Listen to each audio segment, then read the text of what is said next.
So for those of you real quick, before we open it up, we'll let a few more people come in. Obviously, we had some pretty significant weather come through Texas. It wasn't just Dallas, it was Houston, San Antonio, Austin, and some everywhere in between. Jeff, who most of you know up, well, he's on my top left corner. I don't know where he is on yours. Jeff Wade. Jeff's one of the reasons we put this together. Jeff unfortunately had a pipe burst in his guest room, and it essentially flooded his entire first floor of his house, 2 to 3 inches. And courtesy of USAA and Mother Nature, he's going to be living in a nice high rise for the next 6 to 9 months while his wife gets to redecorate. But they had just bought the house and redecorated. Let's see. So, Jeff, I may be leaving for a second because it just asked me to sign in and cancel. I'm still here. Okay, good. So Jeff, along with, I would say at least 20 of our clients that I'm aware of currently had flood damage. We even had some minor stuff up in Amarillo. Amarillo is kind of used to this weather, even though it was cold up there. We still had some minor damage. We had a couple busted pipes on our new venture in Katy, Texas. They were well below freezing for a long period of time. So I thought it was important, and I really appreciate Russ, Trent, and Carl. Thank God I still have your pictures up here. I wouldn't have remembered all your names. Spending 30 minutes with us to just kind of 35 minutes to go over kind of what you should be doing. What are the benefits of a public adjuster, what a public adjuster actually does. And then I encourage you guys to ask questions in the chat box. I also encourage you to put your contact information if you want to share it with anybody. It's a good way to network. But I encourage you to ask questions. Jeff or Greg will look at the questions if I don't have time to look at them, and we'll try to get them answered at the end, unless it looks like a really important question. But I don't pay attention to the chat box when I'm controlling the PowerPoint. So I am going to go ahead and start the PowerPoint. Jeff, just let people come in as they show up. And now I have to see if I can find the right PowerPoint.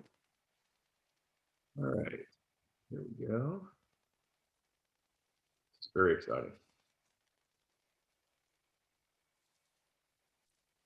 Okay, can you get, Jeff, can you see it? Full screen? Is it full screen? Yes, it is. Okay. So I wish I could say we came up with this, but we're using the term Snowvid Texas 21. It was our really quick winter virus that we had. So it's Tuesdays with the teams, Merrill, Cindy, and Greg. Cindy is out today, but we've got Greg somewhere down the line who may chime in. So we're going to go ahead and get this started.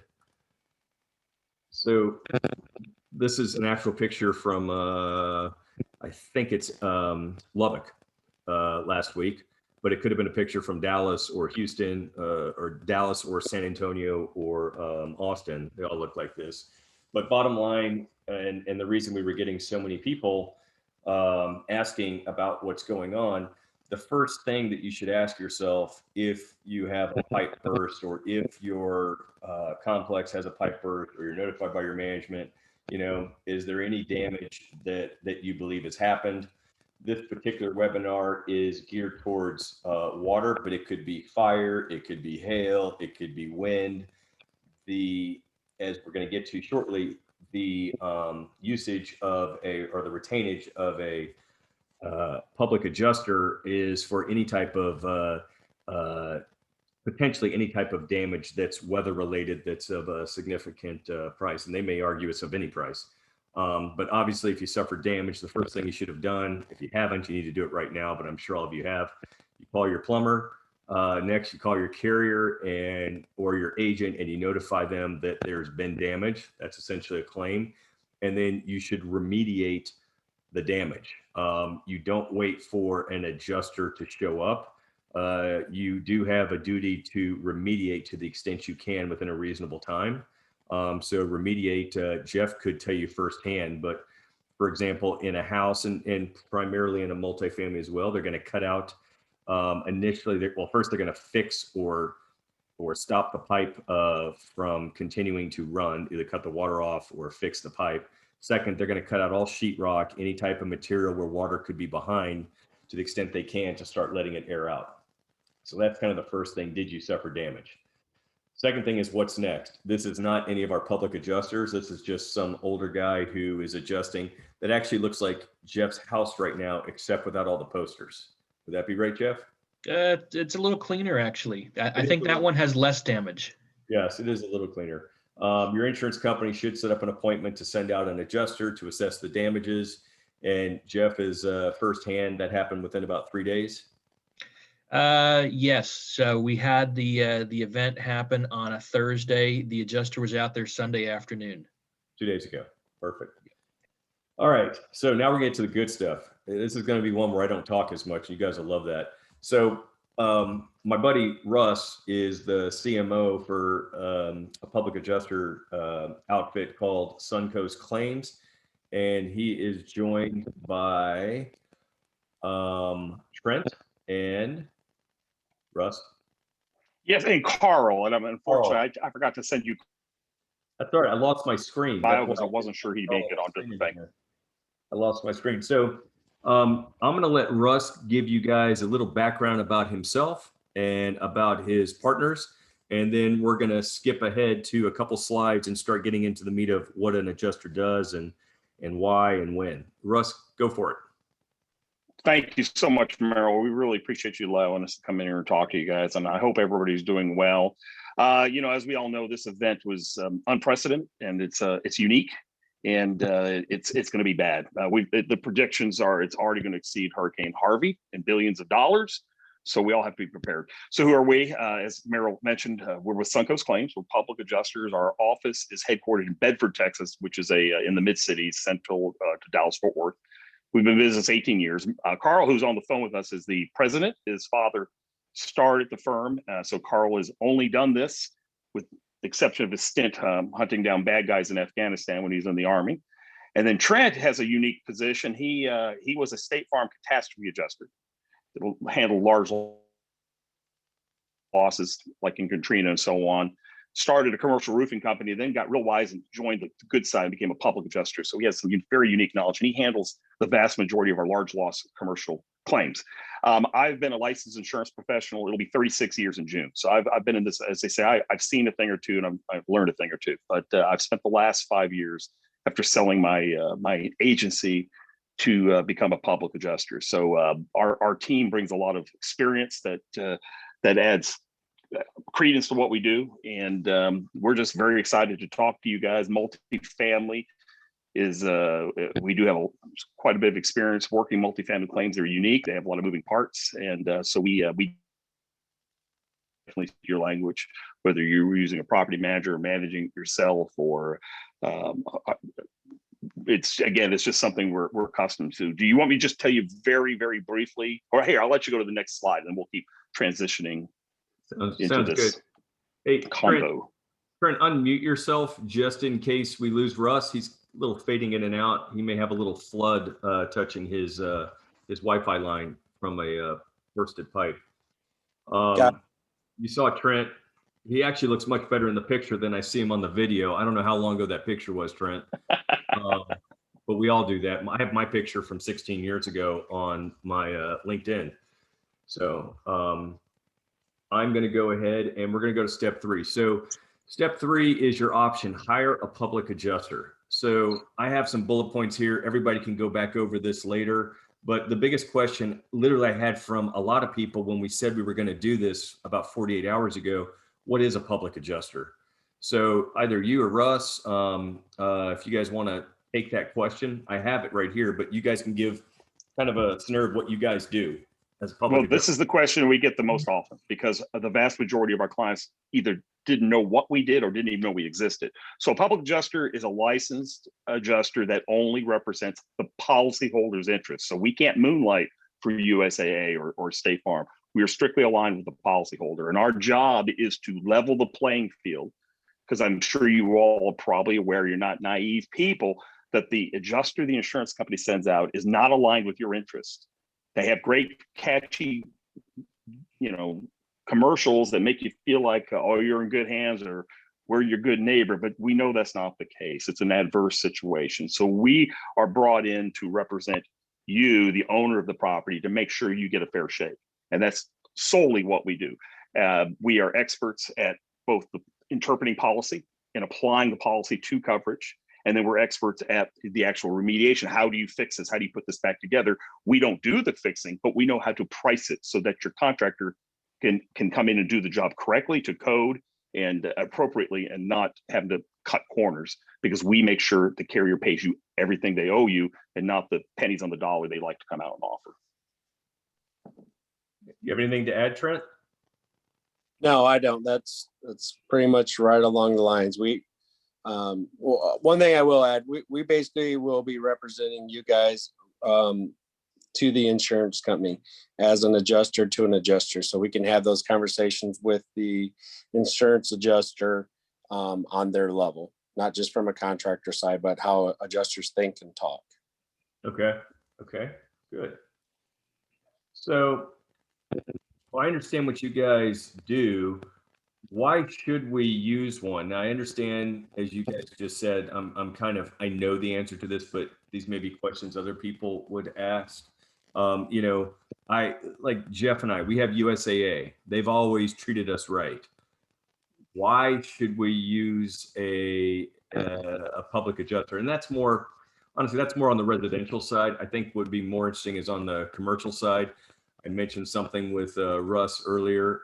I don't know what the relationship is with you guys and insurance brokers or agents. And we have a couple on here, so I'm not throwing anybody under the bus, but you know, why should we use you guys? We have your information now.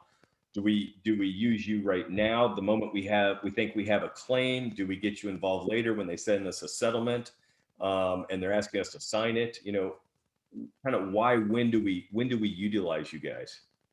Okay, I'm going to demonstrate that with a real world multifamily claim that we just finished settling. Okay, and I think this kind of will highlight why our participation basically saved the day for this owner. So condominium complex Dallas, June 19, they get hit with hail. They, just like they're supposed to do, the property manager calls in the claim. They bring out the property manager brings out their contractor of choice, and they start negotiating with the insurance company. Months go by, they're nowhere near where they're supposed to be. They can't get the work done, and they're going back and forth and getting quite frustrated. They were sitting around a $300,000 settlement at that point. October 19, guess what happened in Dallas, Texas? This condo complex was 1/4 mile from the Home Depot that was flattened to the ground from the tornado. So this tornado was in their backyard. It caused significant more damage to this complex. They call in a second claim. They send an adjuster out. They say, well, your damage for the tornado is only $54,000. You have a $100,000 deductible. Property manager says, well, we have a deductible buyback policy. It should only be $25,000. Oh no, you already used that on the hail claim back in June that they were still working on. So they now threw their hands up. They hired us. Well, first off, and Trent was the lead negotiator on this. The hail claim, we segregated the damage. The hail claim, he got it up to $700,000 and some change. I read the deductible buyback policy, realized they were wrong. It did not say you can only use it once a year. That was not in the policy language. I presented that to him, and the carrier went, oops, you're right. We're wrong. So they immediately dropped the deductible $25,000 on the tornado, and then Trent got another $250,000 for the tornado loss. So at the end of the day, we ended up with a settlement just shy of $1 million when they were sitting at $300,000 with a damaged property for months and months and months. That the condo owners were getting quite frustrated with them. So it wasn't until they brought us in that all that happened. Now, ideally, we should have been brought in a lot sooner. They brought it to us as a tangled up ball of mess that they had been working on for months. We did save the day. But part of the reason I bring this particular claim up is, to your point, when you bring us in, the sooner the better, because the carriers are already, they're bringing out their own experts, they're bringing out their own engineers, they're already muddying the waters. So it makes our job that much harder. It took the better part of almost a good year to get that thing settled, where I think if we'd been there from the beginning, that hail claim would already been settled before that tornado ever hit. So I hope that example, it rings true to you guys, because I know the frustration you're dealing with when you're the one trying to do all the work with this insurance company, so you don't have the knowledge to do it. So I guess we're done with the webinar. Everybody understands the benefit of a public adjuster. I'm kidding. We're not done with the webinar, but you know, I'm kind of playing stupid because I already know what public adjusters do. I've had them involved in some prior ventures I've worked through. I've been an owner in, and then several clients have used public adjusters. But we're going to get to a question. I'm kind of skipping around on the PowerPoint because that's just the way I am. I'd just like to ask questions. When to engage, we just talked about that. Here is really the biggest question that we get from everybody. Everybody understands that your job is to represent us. Actually, you're licensed under the state of Texas to represent the insured. The insured is the fund or us as individuals that owns the asset, owns the policy. Okay. So at the end of the day, you guys represent us, but that doesn't come for free.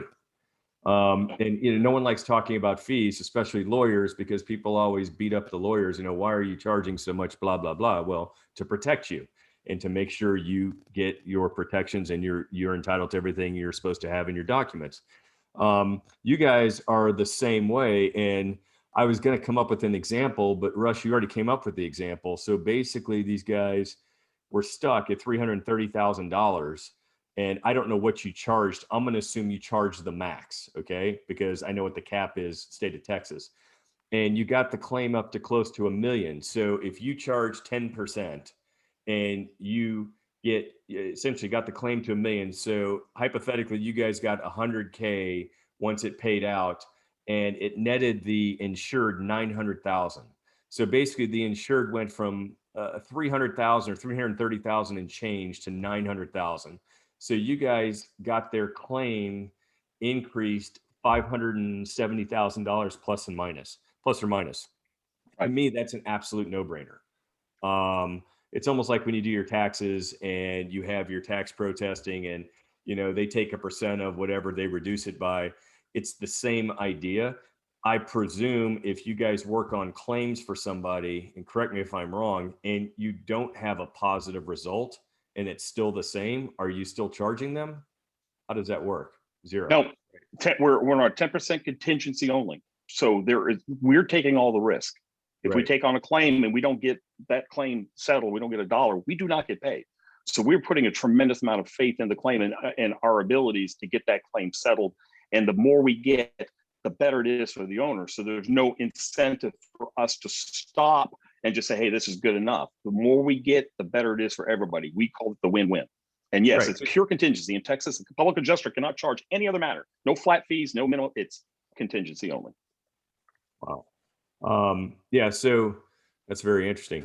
So I'm curious, what would be something on a multifamily that would not be worth contacting a public adjuster? Like, let's say I had a fire and it burned 2 units, and maybe the value was, I don't know, 60 grand.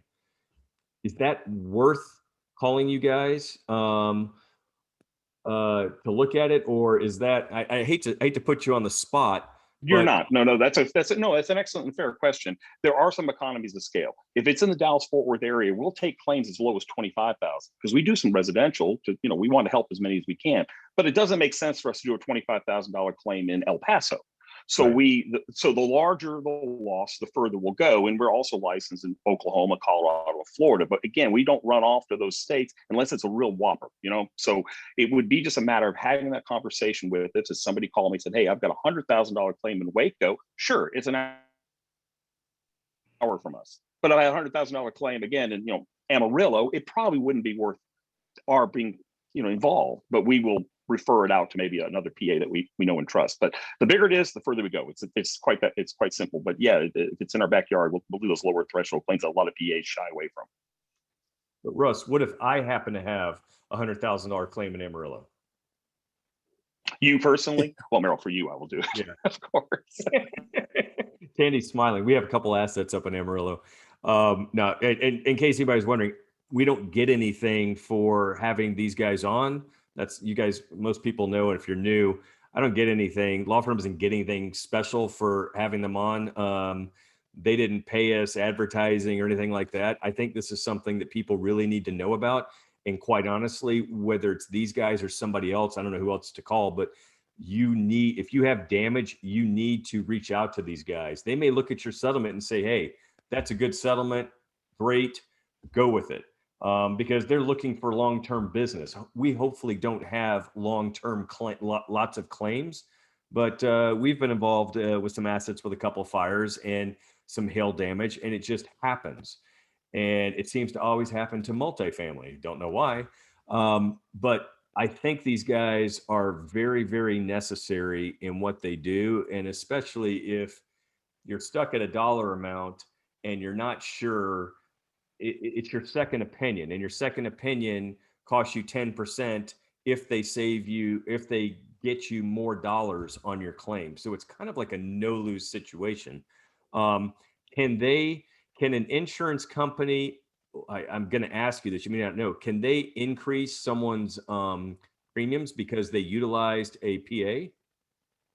No, not strictly because they hired a PA. No, right. No. Right. They can underwrite for a lot of reasons. In the commercial world, it's much looser. There are consumer protection laws for commercial. There are for residential, but it's the wild, wild west on the commercial side, especially because a lot of these commercial policies are being sold as surplus lines, which are offshore companies or your Lloyd's type companies, and that's very common in the multifamily world. So they can pretty much do what they want, but they can't say, "Well, you hired a PA, so that's the reason." Right. We're dropping your policy. They're going to drop your policy. They'll find a right. So, I can assure you of that. When you guys get in, do you, and I understand you're kind of, not kind of, you represent the insured. How involved, like if I had 20 units down because of water bursts and something else, and how involved do I have to be with the insurance company once I hire you? Do I almost step out of the way with respect to dealing with the insurance company and then I just work with you guys? How does that work? Yes, exactly. Yeah, we do the heavy lifting. We take this burden off your plate, and it's on us. Now there are going to be situations we have to talk to. There's a settlement offer on the table. Only the owner can accept. All we can do is present. But yeah, for the whole of the process, we're doing all the behind the scenes stuff and saving you and your property managers time from having to mess with the insurance company. Okay, good. And that's and I know we're getting close on we're getting close on time, but there's a couple of points I have to make for the multifamily, if you don't mind. There's some real pitfalls here. Okay, good. There's some serious potential pitfalls here. You guys know that if they underpay a claim and you have to go back and repair the property, you're paying out of pocket, it's going to hit your capital reserve. The other thing we're concerned about is if you're trying to refi or sell this property in the near future and it's damaged. We had that happen to a client of ours who owns student housing in Waco, and he couldn't get his building refied because he was in the middle of a contentious insurance claim, and then of course he hired us. The other issue is, and I hope, and I'm not trying to offend anybody, but in Texas, your contractor cannot act as your de facto adjuster. There's laws on the books that prohibit that. That's why we're not contractors. We're not there to do the work. But if you have a contractor say, I'll work with your insurance company, I'll negotiate with your insurance company, frankly, they're breaking the law and they're stepping deep into the gray. So these are the kind of things that we see really, really often. And the last but not least, and I know this is stating the obvious, the insurance companies are there to make money, and I don't fault that. We're all capitalists. I completely understand that. But when you get into a discussion or a conversation with them about a claim, their interests do not align with yours. And that includes everybody they send out. So if they're sending an engineer, red flag, that engineer is not there to be unbiased. He's being hired by the insurance company to somehow promote their position that's adverse towards you. If they send a consultant out, a lot of times a consultant is nothing more than a contractor with a fancy title. And again, they're not there to work on your behalf. So you have the deck is stacked against you. We're with the exception of us or an attorney, nobody else can negotiate with the insurance company. And I wouldn't go into court with an attorney, if I was, and Meryl, I'm sure you can appreciate that. So I don't know why you'd want to do an insurance claim without representation. It was news to me that I kind of knew I could negotiate with insurance companies. I used to have a partner that was in personal injury. And so every once in a while I'd help them out when there was bandwidth issues, but I would not have really thought about representing our clients as the insured unless it was, litigation. I leave that to the professionals. And I mean, it's amazing because this was an event in Texas that nobody expected. Yeah, every once in a while you get a pipe burst, but not to the widespread damage that's occurred, and it still hasn't been calculated yet. There's still stuff thawing that people don't even know about yet. But yeah, we're looking at. I've got to talk to my partners, and we're looking at using you guys. We have some what I think is minor damage, but it's clearly going to exceed the 25, 50 grand threshold easily on one of our deals. I want to remind everybody, if you have questions, put them in the chat real quick and we'll answer them. I'm not trying to cut people off, but this was a last minute thing and these guys are very, very busy. So I'm trying to give everybody a very quick overview of what these guys do. And quite honestly, if you have flooded units and you're a multifamily owner, and I know some of you are not multifamily, it could be any type of commercial real estate. And as Russ said, it could also be single family, but especially the commercial family, almost all of us that have units have damage. If you have enough units under your belt, you have damage, especially if you're in Texas. I would strongly encourage you guys to reach out to a public adjuster. Obviously, I've got a great team here. I'm not hanging up yet. I'm not getting rid of anybody yet, but I'm telling everybody, as we normally do, we will have this recording and their contact information sent out first thing in the morning to everybody that registered. I would strongly encourage you guys, to the extent you have damage, reach out to these guys. It costs you nothing to talk to them. It costs you less to talk to them than it does for you to talk to me. And determine whether, Rob's smiling, determine whether these guys can benefit you or not. They'll actually tell you. They're not going to take something that's going to be a waste of their time, clearly. I'm speaking on behalf of Russ, but it's like being a lawyer. I'm not going to go take something, especially on contingency, if I think it's going to be a waste of my time and a waste of your time. But I'm curious. I do have a business question, Russ, about how many claims do you guys work on a year? Yeah, I'm gonna let Trent talk because I've kind of ignored him. Trent, you want Trent, I to got talk about what our volume is for go for it, Trent. So our volume, we've worked anywhere from 300 to 400 claims a year. My past history with, I used to be a State Farm cat adjuster. So I've showed up to sites and had 100 claims given to me at once and have to go out, settle them, work them and everything else. Now as a public adjuster, we've got a team behind us that helps with that. So it's just not me going out handling the claim only. We got basically an adjuster inside to help with the follow-ups, an estimator, and a negotiator. So we've got every step in the process. So we're not just relying on one person to handle the whole claim. So we can process through claims very quickly and keep claims moving, keep everybody, in up to date. Russ will do that. I got an estimator. I'm a negotiator. So we got the process down to make it real smooth for you.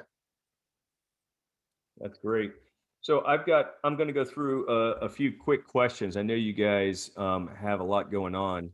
And I guess on top of what you said, you guys handle 300 to 400 claims. I'm going to presume you have the bandwidth to handle more when you have an emergency like we're going through right now in Texas. Because from my experience with Russ and a good friend of mine that works with your company on a large scale basis, I think anybody listening, any clients we have that have claims should reach out to a public adjuster just to make sure they're getting what they are entitled to get. Again, I don't see any downside unless one of my insurance guys pops up on here with a comment that says, "Oh, don't do this. They're horrible," and I don't think they're going to anyway. At the end of the day, having dealt with several claims recently, it's painful to deal with insurance companies.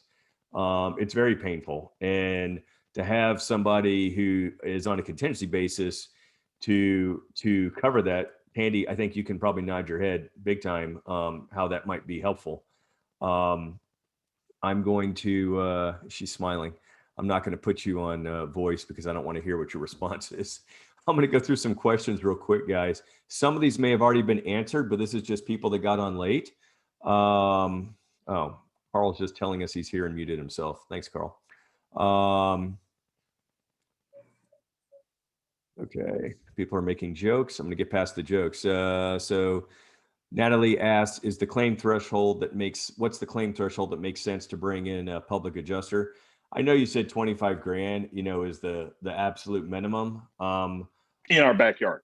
Yeah, in your backyard. And I think anybody that's asking about it right now, it's in your backyard. I'm pretty sure Natalie's from Houston, but she's got tons of multifamily properties and units probably throughout Texas.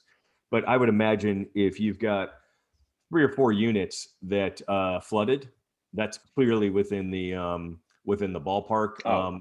We have 100%. clients that have 30 or 40 units on one complex that flooded.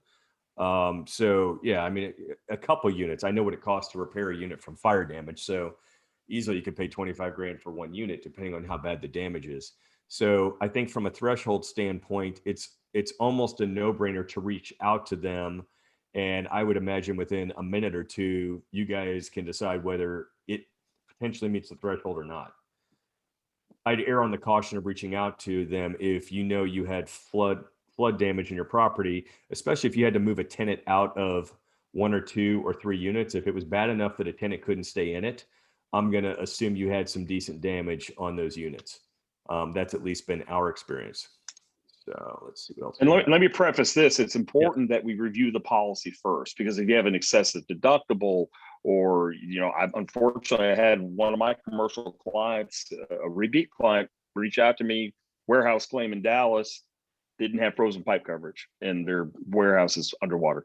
So part of our process onboarding would be to do a thorough review of the policy first, no obligation, to make sure that not only does it make sense for us, that it makes sense at all for you to be dealing with the insurance company. Because unfortunately, there are some situations where it may not actually be covered, or the deductible is so high, or it's ACV only policy that at the end of the day, even if we hit it out of the park, you don't come out whole. So we want to make sure that the insurance is right. And that's my job at the company. I'm kind of the insurance nerd, policy nerd. Another question that was asked was, what's the typical deductible for large multifamily for water? I'm not really sure that's a question for you guys. You may know typically. All over the map. Yeah, it's probably going to be completely all over the map and based on what people are willing to pay. But it's typically less than it is for wind and hail, because most wind and hail is either 1 or 2% of the value of the structure. So once you agree, trend, water is probably going to be, it could be less, but again, it's all policy specific, and until we put our hands on it, it's hard to say. So, and then let's see, is the fee based on the total settlement or the delta between? That's my fault, because I said it was very similar to tax protesting. So unless I'm mistaken, I think I'm not, the fee is based on the total settlement, not on the difference, correct?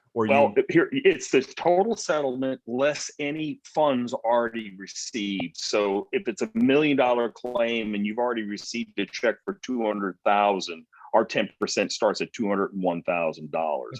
But if it's $1 million claim and you didn't meet your deductible, our 10% is going to be $100,000. So if we do not charge on check in hand. Got it. That you already received before we got involved. All right, let's see if there's another one. And we don't charge on the deductible either. I guess I should have mentioned that. Yeah, that's very nice of you. What about a small time 5K or so single family claim? This is a neighbor of mine. No, I don't think they're going to handle a 5K claim. But I will talk to the insurance company for you on behalf of you, since I'm a lawyer and I can and won't waste these guys' time. Are insurance companies obligated to hear, listen, or work with PAs? That's a good question. Trent, why don't you talk about that?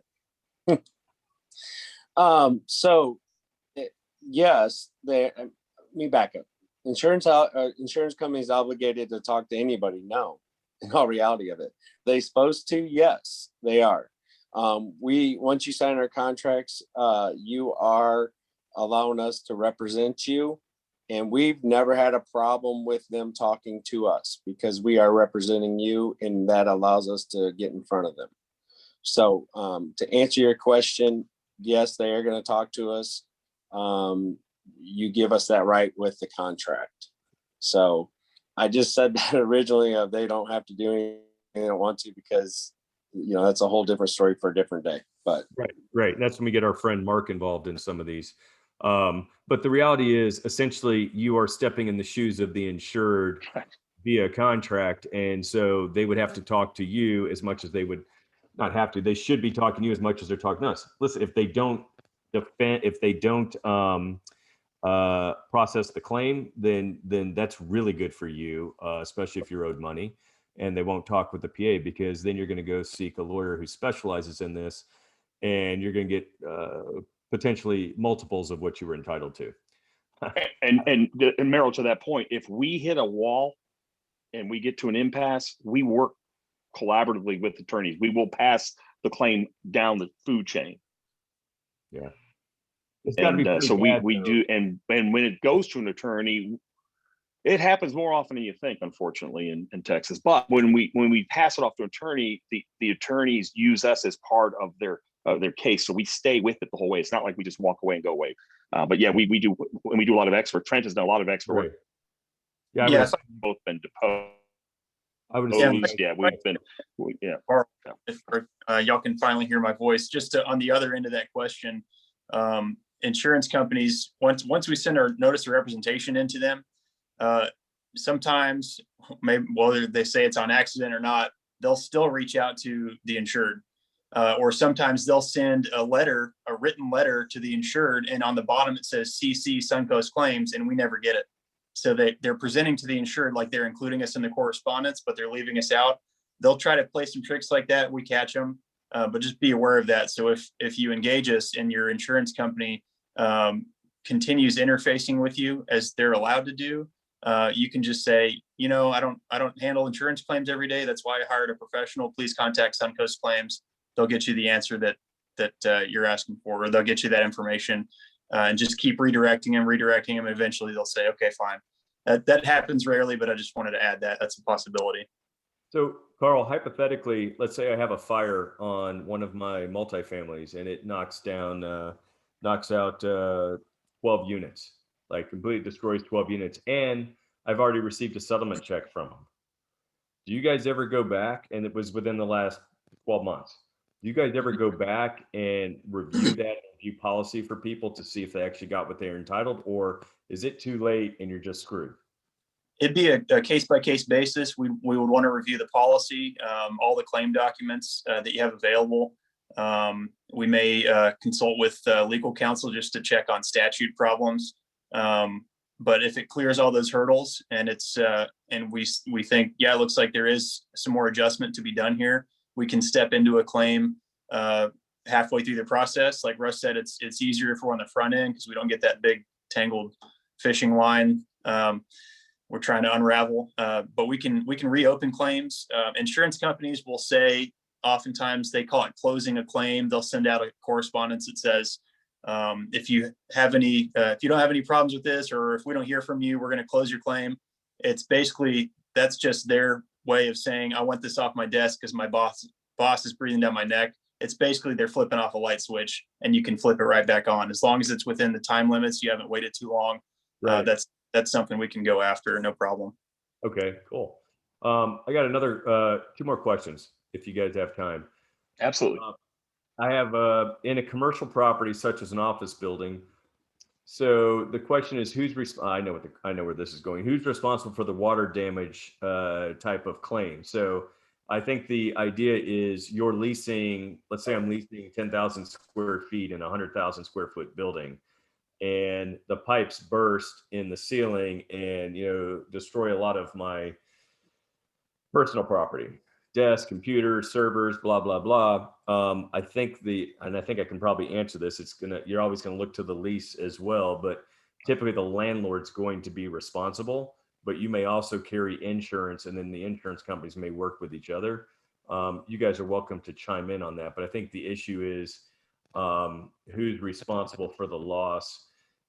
Typically in a deal like this, it may be more of a legal question than a question for you guys. But if you happen to have an idea, you're welcome to take a stab at Yeah. it. I'll take that one.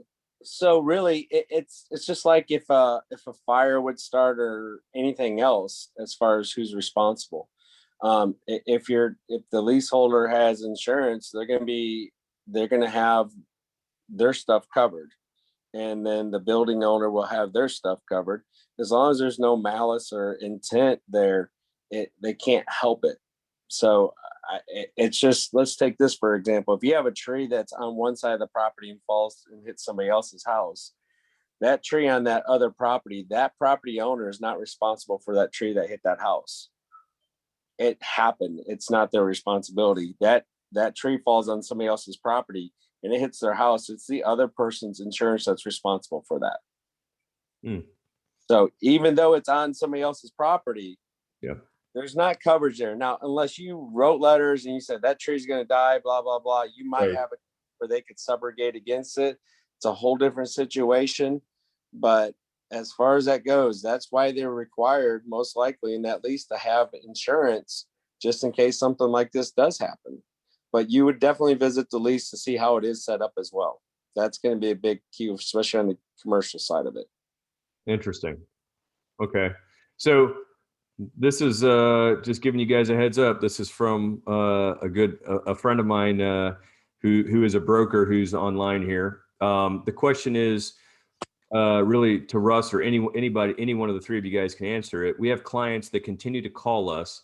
The agent's asking claims questions when they have a PA. We try to help them, but shouldn't the PA be making those calls or answering their questions rather than the insurance agent?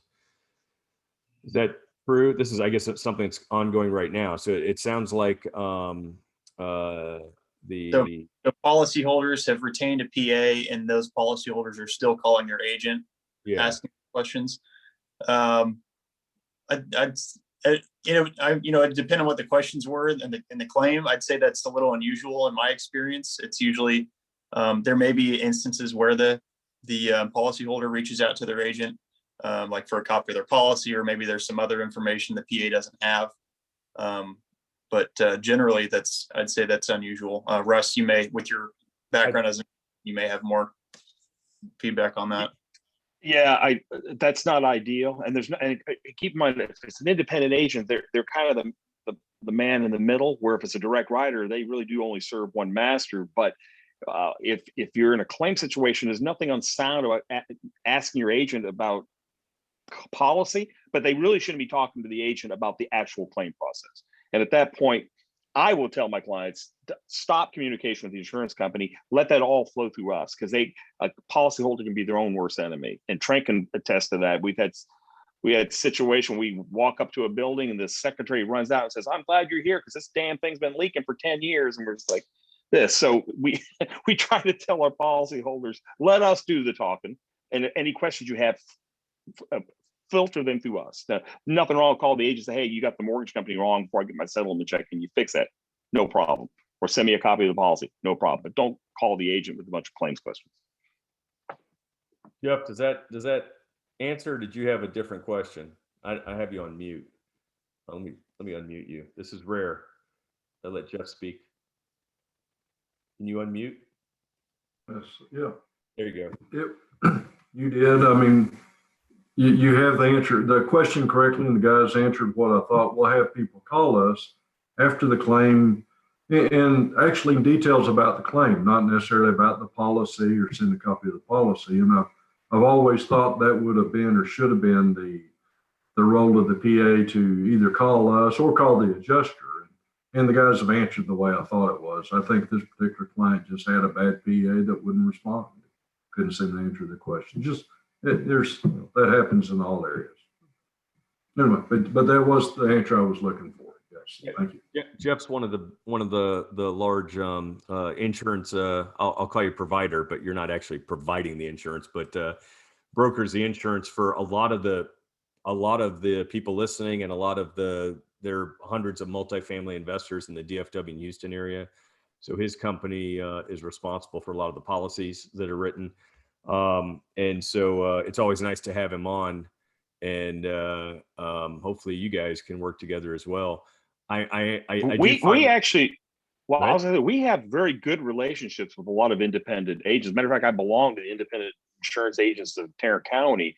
The independent agents are, like you said earlier, they represent their clients. The insurance company is just the vehicle that they're providing the coverage. They're not answering one master like the direct writer. So I have a tremendous amount of respect for the independents, and we work collaboratively. It's in everybody's best interest if their client is happy. Because if they're not happy and they had a bad claim experience, they're leaving your agency. So I can help. I preach that to my independent agents.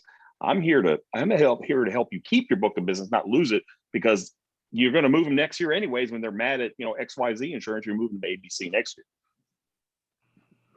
No, that works. It's and most of the time it works fine, just like everything. I think occasionally I'll run into someone that's using PA, and just like everybody, the PA is not communicating as well. I mean, that happens to us. I mean, carriers, Sure. they think we're not communicating.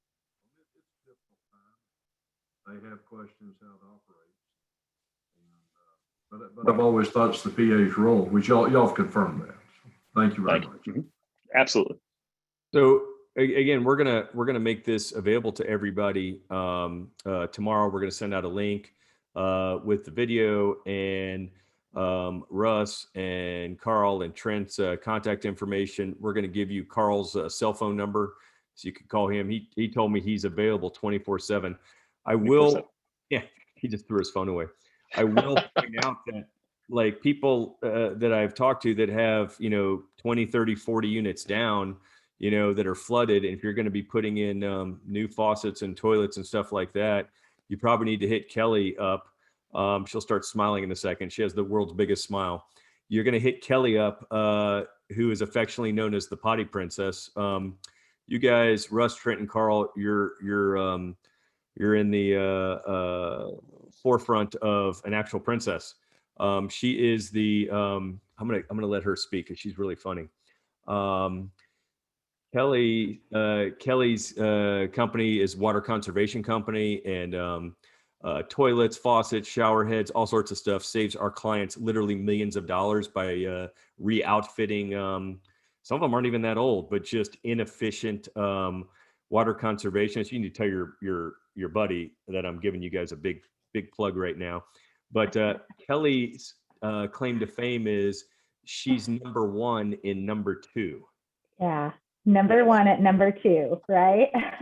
So I think it's actually interesting because I saw when she popped up, I'm like, we've got some clients that have a lot of down units from this, and it's a perfect opportunity since you're going to be, a lot of these are going to be gutted. You might as well have them come out and do an assessment if you already haven't had it done and get the right stuff put in. I don't know if, Kelly, if you've been getting any calls yet, because they're probably not thinking about you at this particular second because they don't want anything to do with water. You're conserving water. They don't want to ever see water again. They don't want to see it again. Right. Yeah. Right. No, absolutely. And thank you for that, Meryl. I mean, more than anything, and one of the reasons why I came on tonight is because I was really interested to hear, what you guys were going to share back about with the public adjuster, because through our water sensors that we have on these meters out on these multifamily properties, last week, I barely slept. And it wasn't because I was frozen and I didn't have power. It was because I was receiving alerts literally every 45 seconds from sensors that are all across properties in Texas and Oklahoma, where consumption patterns were abnormal, indicating a pipe burst. Because we know people aren't filling pools right now unless they wanted to add a, ice skating rink as, the mid-snowvid apocalypse amenity, or the rolling blackouts, right? So anytime a sensor goes offline, it'll still capture the data for up to 72 hours, but I'm getting notification that, hey, it's offline, so I can watch it. And now I'm really watching as these properties are starting to thaw out, the alerts are becoming even more rampant than they were last week. So, anybody that's here on this call, just because the freeze is behind us, we're not done. Even those very minor leaks that, haven't started yet, they're going to pop at some point. So being able to have team members like this, technology available, is just incredible, and it's really important. So that's why I came on, was to learn tonight. And thank you for giving us a shout out and putting on the platform. Kelly, and also very happy did she leave? There you are. You switched spots on my screen. Very happy to hear your daughter's doing much better. Yes, she is. Yes, and thank you. Thank you so much. So all of the chocolate covered strawberries and the fantastic flowers that you guys sent her made her day, and added, extra energy for her to expend all around the house. So I think she's feeling much better now. That's funny. I owe you on that. I know. Well, people did that to us. They did that to me when I had COVID in the hospital. I'm like, don't send me something that's going to make me hyper. I'm trying to breathe. But I think I'm going to see if we can get together and have you on very soon, like the next couple of weeks, if you have time, because I want to hear more about these water sensors. It's very interesting. Do the landlords have the ability to sense when something's inaccurate or have an alarm, or is that just you, your company, that does that? So if they put the sensors on, do they get notified as well? Yeah, I mean, that's a great question.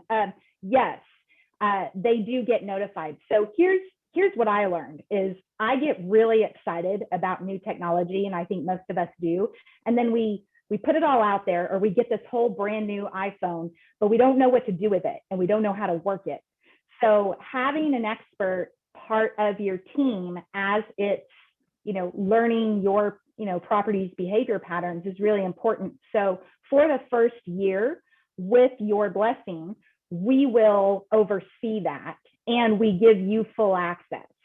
And that way, for that first year, we're reading this and we are providing that training and education back as to how do you determine what these types of, consumption patterns are, reading back to you. And I mean, Nick is on the call. He may have picked up another phone, but he has the sensors, and I don't mean to call you out, Nick, but he has them, and he's had an experience. And if you follow me on social media, I'm getting ready to post something out there that's very specific about a massive, massive pipe break that occurred last Tuesday night. And it wasn't on Nick's property, but it was on somebody else's. And they wouldn't have known because it was in a vacant unit. And we received the alert. We called them. We're like, hey, are you guys filling your pool? We're trying to make it a softer phone call, right? But they figured it out. So Nick, I don't know if you want to touch about from the owner side what your experience is. We've been very happy with it. It's we've had to dial in the alerts. At first, I was getting a lot of alerts. So with Tony and Kelly's help, we've got our alert system dialed in a little bit. We lost power at the two properties, so we weren't really seeing when the leaks were going off. So once we lost power, that's actually how I knew how my power was coming back on. I'd get an alert that our sensors were back online. I'm like, oh, we have power back on out there again, so we could see. So it's we've been busy fixing leaks, so I haven't been able to sit down and look at the alert labs. Is that I had it bookmarked. Yes, the alert labs website to be able to see what happened, but through the biggest part of the event, we were without power at our property. So yeah. But I do want to go back and dig in and kind of see how, when we did have power, what the readings were. For the cost, I think you get a lot of great data and you in the event of a leak. And when we first deployed them out there, Nick, I mean, there was a lot of consumption that was going on, right? And we saw we're working on trying to remediate those things now. Yep. Thank you, Kelly. So, no. Thanks, Nick. Thanks, I appreciate it. Thanks, Meryl. Hey, Kelly, I'm curious. So those meters, those sensors, are you able to download the data? Mm-hmm. Yep. So, you can do whatever you want with it.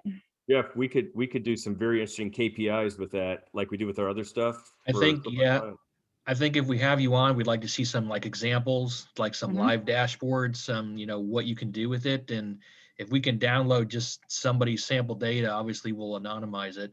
We we can tell do if- some pretty cool stuff. Will we be able Yeah. to tell if like several families had some really bad food? Yeah, you need a stop up sensor. Yeah, we can make sure that you are number one and number two. And by the way, it's like Hair Club for Men, the old Hair Club for Men commercials. I'm not only the owner, but I'm the user. I actually have 5 of Kelly's top of the line toilets. It was very strange. One of them was a bidet, but she told me it was a water fountain when we installed it in our house. So my kids were wondering why I was drinking out of the water fountain that was near the floor. I'm kidding. Well, you should have left that for the dogs. Yes, I should have. Exactly. But Kelly, you're a great sport, and I'm glad you're on. But I really appreciate it. And guys, again, thank you so much for coming on, explain to us what PAs do. I can't imagine anybody on here who's had a flood that is not going to reach out to a PA.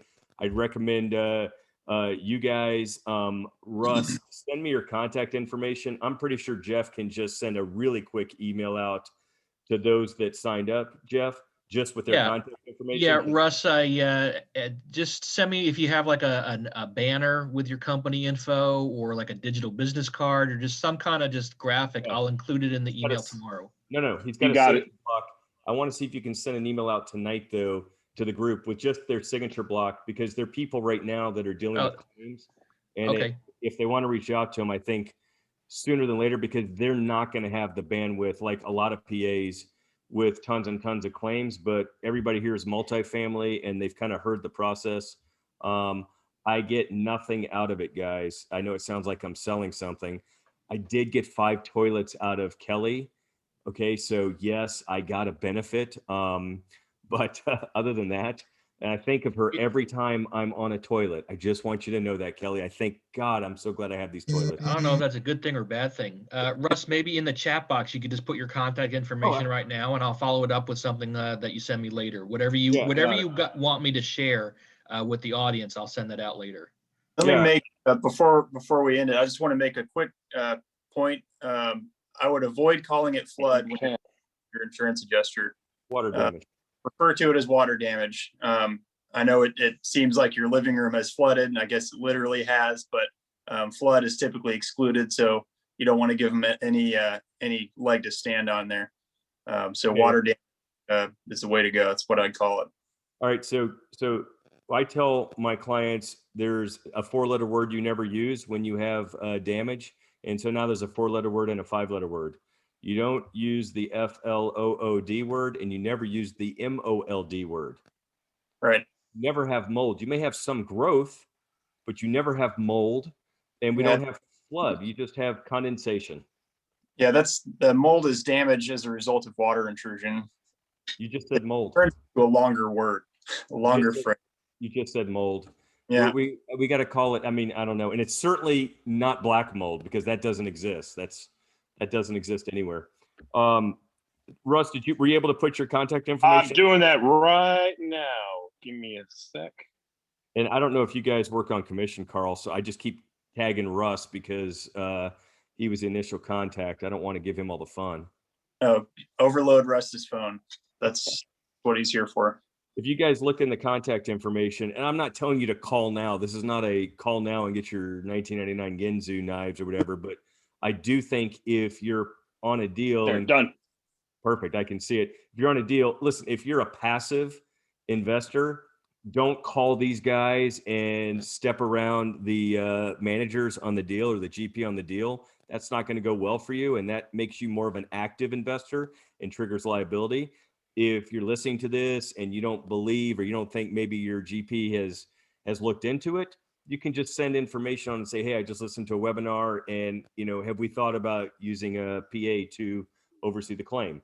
Do not go around your GP because that's going to come back to me, and I'm not telling you to go directly to them. So, but for the syndicators out here and the property owners that are actively managing and that have claims or have potential claims, know they've got damage, I definitely think it's worth reaching out to these guys.